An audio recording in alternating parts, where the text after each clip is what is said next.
ഗർഭസ്ഥ ശിശുവിന്റെ വൈകല്യം കണ്ടെത്താത്ത സംഭവത്തിൽ ആലപ്പുഴയിലെ 2 സ്കാനിംഗ് സെന്ററുകൾ ആരോഗ്യവകുപ്പിന്റെ പൂട്ട്.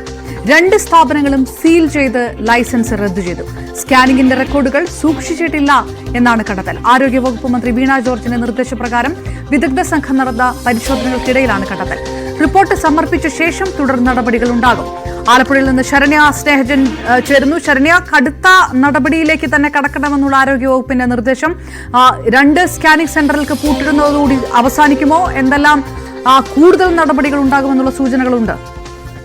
കഴിഞ്ഞ ദിവസം ആരോഗ്യവകുപ്പ് assistant director doctor V Meenakshi നേതൃത്വത്തിലുള്ള സംഘം ആലപ്പുഴയിലെത്തി പരിശോധന നടത്തിയിരുന്നു.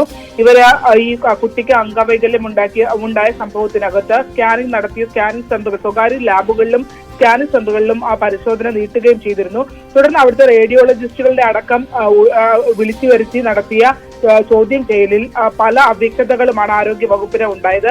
മാത്രമല്ല, സ്കാനിങ്ങിനെ സംബന്ധിച്ച റിപ്പോർട്ട് 2 വർഷം ശേഖരിച്ചു വെക്കണം എന്നുള്ളതാണ് നിബന്ധന. എന്നാൽ ഈ കുട്ടിയുടെ അമ്മ, അംഗവൈകല്യം സംഭവിച്ച കുട്ടിയുടെ അമ്മയെ സ്കാൻ ചെയ്തതുമായി ബന്ധപ്പെട്ട ചികിത്സാ രേഖകളൊന്നും തന്നെ ലഭ്യമല്ലാത്ത സാഹചര്യം ഉണ്ടായി. തുടർന്ന് ആലപ്പുഴയിലെ ശങ്കർ ലാബ് ഒപ്പം തന്നെ മിഡാസ് ഹെൽത്ത് കെയർ, ഈ 2 സ്ഥാപനങ്ങളാണ് ഇപ്പോൾ അടച്ചുപൂട്ടാനായിട്ടുള്ള നിർദ്ദേശം ആരോഗ്യവകുപ്പിന്റെ ഭാഗത്ത് നിന്ന് ഉണ്ടായിട്ടുള്ളത്. അവർ ഇന്നലെ എത്തിയ സംഘം നൽകിയ പ്രാഥമിക റിപ്പോർട്ടിന്റെ അടിസ്ഥാനത്തിലാണ് ഇപ്പോൾ ആരോഗ്യവകുപ്പ് ഇങ്ങനെ ഒരു നടപടി സ്വീകരിച്ചിട്ടുള്ളത്.